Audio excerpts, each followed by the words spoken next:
Hi guys, Traveling Ted here. This is March the 25th, Wednesday, day 9, as I call it, since Boris did the first proper alleged lockdown. Okay, so today I'm not going to talk about specifically the coronavirus or Boris Johnson. I want to talk about the future. Now, I just want to be clear here. I'm not a socialist, I'm not a communist, I'm not a capitalist, I'm just an ordinary guy in the street. Don't know much about economics. I only know what I see in the media or on the news or whatever. But I do know a lot more about how society works, especially over the past 9 days.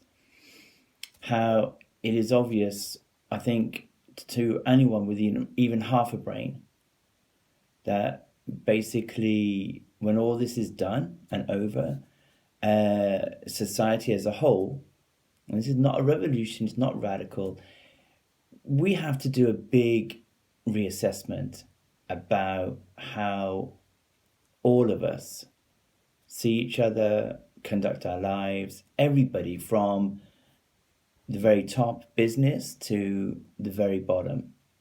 Okay?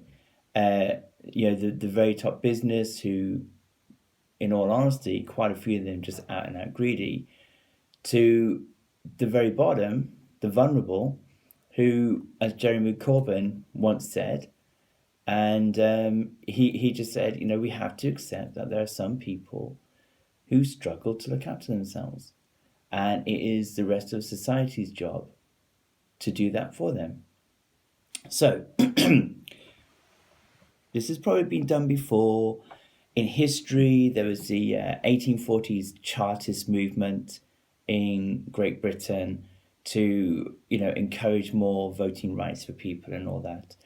There was the women's suffragette movement at the beginning of the century, again, to encourage voting rights, democracy, things like that. Okay, my idea, it's not new, but I'm just going to say it from an ordinary person, right? This is my idea.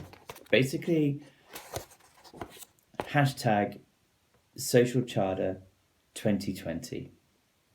Okay, now, the idea is this, that we have a complete reassessment of everything. And instead of a capitalist business model, socialist business model, free market, whatever it is, we have an empathetic business model. Okay?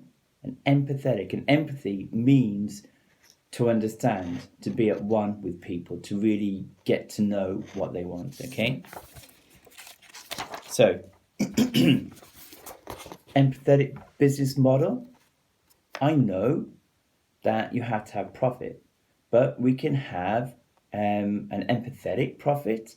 And I know that at the end of the day, in order for business to survive, it has to make a profit. I'm a realist, okay? And in that profit, we have, some money goes to tax, some money goes to research, some money goes to shareholders, and some money goes to bonuses. Not particularly happy on the bonus side, but that's for another time, okay?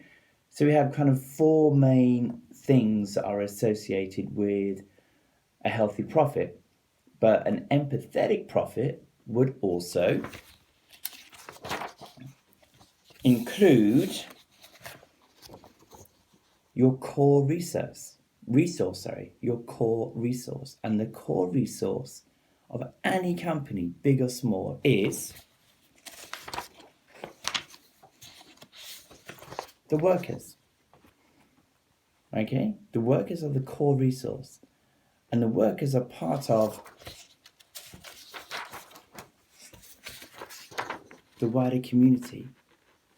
Okay?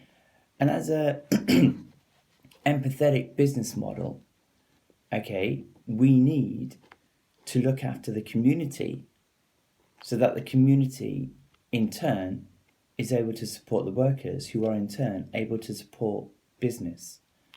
Now, 100 plus years ago, actually no, it's 22, I don't know, maybe 130, 140 years ago, where I come from, Birmingham, there's a chocolate factory called, it's now called Cadbury's. Originally it was Bourneville. And the person who owned Bourneville was very, very famous for looking after his workers. He built affordable housing for the workers to be comfortable in so that they'd be happy to come to work. He did that as a business because he recognized the core resource, is that of the worker. And all I'm asking really is that at some point when all of this is said and done, we reevaluate the way we do things. We have to. Okay? We have to reevaluate. The free market is good up to a point, but we need government. We need local government. We need a reinvestment in not only workers in terms of training, skills, qualifications, but a reinvestment in the communities that they live in. Okay? A happy family, for one of the, let's say, old term, I mean, families now are different, but I'm just saying it, okay? No offense, mate. Like a happy family makes a happy worker, and a happy worker will be more productive. And please don't shout communism or socialism at me or anything like that, right? I'm not talking about that. I'm talking about the business is the center of the community. The business has to make tax. I understand that. You've got to move forward. You've got to research. You've got to be at the cutting edge. But don't forget the community. So I'm just asking for a new social charter 2020. Okay? From everybody. All right? Guys, stay safe. Get off the streets. Keep your distance. All right. Bye.